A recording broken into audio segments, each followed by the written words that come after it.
Welcome to the bold analysis, ladies and gentlemen. And by there, I need to mention about the wood. Yeah, we have this wood. It's going at some 2,500. You can get branded. I just realized that people were reaching out and asking how they can get. Of course, I can help you get within Nairobi. Now, I want us to look at this latest revelation by Commissioner Justice Nyang'aya. And today I followed Wafula Chebukati's speech at the burial of the slain Embakasi East returning officer Daniel Musyoka. And it sounded, of course, it was that moment of solidarity with the staff of IEBC. It is not coincidental that in that meeting or in that burial, despite the fact that the IEBC Commission had shown optics of being together when they were meeting aspirants for the Mombasa and Kakamega by-elections, something was very important, that they were to work together. However, I did not see the other four commissioners in that event. And it's only Wafula Chebukati, Professor Abdigulie, and I think Boya Molu, who attended that event. So it is not a coincidence that immediately Wafula Chebukati spoke after that. The Standard ran with a story, a revelation from Justice Nyang'aya's response to Azimio la Umoja petition on the issue of vote rigging. And because this is something that is captured in the Standard, I want to just do direct reporting so that I just say first what is really happening. Commissioner Justice Nyang'aya is saying that a foreigner identified as Gudino Omor and 3 IEBC staff interfered with the commission's server and Forms 34A changing the results. Now, he continues to say, and actually he went ahead and even named the IEBC staff that he believed were part of that scheme. I am aware that a foreigner by the name Gudino Omor was able to access the commission server using user ID O in quote, and to pull down results that had been uploaded from polling stations and later upload fresh results, Nyang'aya stated in his response.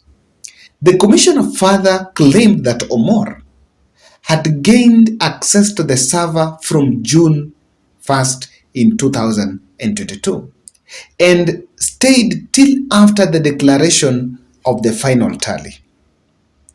Nyang'aya also claims that the foreigner's logs can easily be traced up from when he accessed the server, when he was active and when he was inactive, and on his ongoings in the server.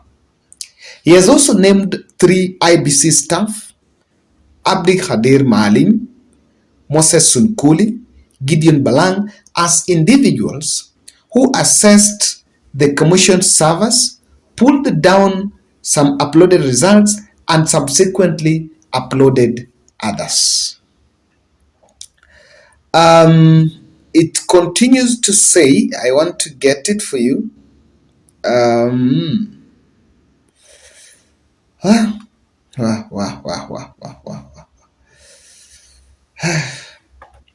He also revealed that there was evidence of the logs obtained from agency's server showing IEBC staff interfering with the data stored in the server.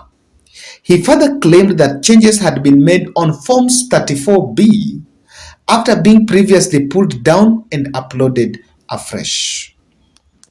Guys, this is not far from even my previous analysis, my first analysis of the day today, that I analyzed about the forensic audit and how this was done.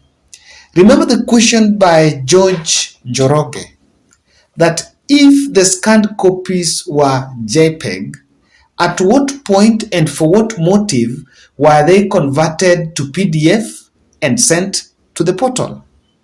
And it vindicates what John Njoroge was saying, that the documents lost their originality. And without the originality, their authenticity is also questionable. I think I have a message, and I'll keep on saying this. Those who dropped their firimbi and they seems to have been swayed, or rather they dropped the fight for election justice, and they seems to have been swayed by the narrative of Raila Odinga's perennial cases in Supreme Court. I think this issue about election needs a permanent vaccine. The accept and move on is a decoy. And it might look far from reality. It might look far from possibility. But there is a high possibility that this election was rigged. Today, Wafula Chebukati and the other commissioners sustained that burial. And I want you to listen to a snippet of their speech. I listened to that, and I think you can just listen to that here. Answer to this question seems to be that the bell tolls for the election officer of the IEBC every 5 years. I ask and I wonder, why must an election officer be murdered after every general election? Whose gods do we anger by performing our sacred constitutional duty? Which earthly deities do our good deeds and duties so grievously offend? 5 years ago, we lost our ICT manager, Chris Musando. A week ago, we have lost our returning officer, Daniel Mishoka, who now lays before us and the nation. Their only crime is that they serve this nation diligently and honestly from their workstations at the IEBC. In this general election, the abuse of staff reached a very unimaginable scale. In an incident never witnessed before, Commissioner Professor Gulier, Commissioner Molu, and Mr. Marijan, the CEO, and myself were physically assaulted and injured at the National Tallying Center, that's at the Bomas of Kenya. These shameless attacks, amounting to election offenses, were perpetrated by, among others, persons regarded as national leaders in the full view of the whole nation and the whole world. To date, no one has been arrested for crimes committed against senior constitutional office holders seen live on national television. Further, to date, I'm yet to hear of any human rights group or defenders condemn the heinous act that occurred at the Bomas of Kenya on 15th of August. If the leadership of IEBC can be attacked in public, where there was heavy security, one cannot begin to imagine the peril of the IEBC staff suffer or go through tucked away in the corners of the country. Now, if you listen to Wafula Chebukati's speech, you will realize that there is a bit of that emotional appeal. And telling the country about why is it that after every election, people must always die. Of course, that call is one that we continue to sympathize with the families who have lost their relatives, either through this election. But I see a reverse psychology with someone from the commission coming out and making this statement. The brave face that the chairperson of the commission is putting is reverse psychology. But in real case, I think someone should acknowledge that there is a problem. It cannot be coincidence that the Azimio team are talking through that, someone from the commission is also talking to that. And I think within the commission, we should get counter responses. If someone is saying this didn't happen, okay, what exactly is going to happen? Because the truth of the matter here is, if this thing, there was interference, then there is no need of accept and move on for the first time. Now, guys, what is the interpretation of this? If you want to get an interpretation of this, you will be reminded that despite the fact that IEBC believed that they conducted a free and transparent and fair election, they had to hire close to more than 26 lawyers. 4 are actually going to defend Wafula Chebukati as a person. Then the others are going to act on behalf of the commission. If it will be as easy as the form that was at the polling station is the one that was at the portal, then that's what they should take, and take the legal team to go to court. Why is that panic? Because the person that is struggling here, the person that wants an annulment is Raila Odinga. And one of the people, of course, is one of the accused is, of course, the William Ruto wing. So the question is very easy. If the commission conducted free and fair election as they purport to, then why are they spending millions of money to hire lawyers to represent them in court? It should be as easy as take the form, tell us what you did, and that's it. Guys, I think Kenyans should get an understanding of what is happening. Kindly subscribe to our channel, click the notification bell, and like our video. Kindly, I want to remind us about the 15 days extension of Sarah Atieno's medical fundraiser. We've been fundraising here, at least 50 shillings donation. She suffered acute leukemia, and the bill, she was in Kenyatta Hospital, the bill hiked to 1 million. We've so far covered, what has been covered so far is 829,000 cumulatively, involving insurance, but there is only a balance of 215,000. So that's what I've been pushing for the next 9 days, and I believe that it's going to be a reality. We are going to at least achieve our target so that she can be discharged on 5th September. My number is 0710 62 78 89. It will appear Kevin Olo. You can also reach out to Sarah. Her number is 07 16 357 360. Sarah Nyango. What is your understanding on this political development? And my first observation is this.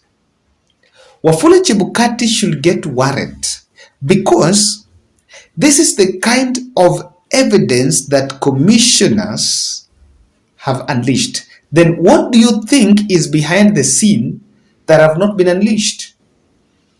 You may not be shocked to realize that during even Supreme Court hearing, someone might bring evidence that will really shock you. And something is, while Wafula Chebukati really underestimated the other 4 commissioners, they were seen as Johnny come late, as people who are just flower girls. But the strategic placement of those 4 commissioners last year, a year to the general election, had some ambitions. And someone knew that, of course, the commission had its dirty side. And this is very important because, as I mentioned some time back in one of my analysis, that whatever is supposed to be probed, I don't think going for Chebukati is enough. You needed to go down and find people, hold people responsible individually. That is what should happen. Internal staff. And Wafula Chebukati and I think the commission must be very wary, because you don't know who was spying on you or who is going to tell the country what it is. There could be saboteurs within the commission. And if this is something that involved international players, I think it looks like an international syndicate of cybercrime to conduct professional election malpractice. And for people who normally ask, maybe how the deep state help Raila, how they help Raila, I think this is equally important. That this can be an evidence that it is played out in public. I think someone really heads should roll. Because it looks like it also had some international players. The person who maybe was doing it is not even in the country now. The court should actually charge IEBC personnel individually. This thing should not be a commission baggage. It should be individual baggage. If there is something that Chebukati did wrong, liable. If there is something that another staff, head of a department, or in terms of in charge of something did wrong, it should be that way. And lastly, guys, I don't think we have a commission, to say the truth and to say the least. We don't have a commission. Even if we are to go for a rerun, there is no doubt that the process must start from its knees and you get a commission. That's my bold.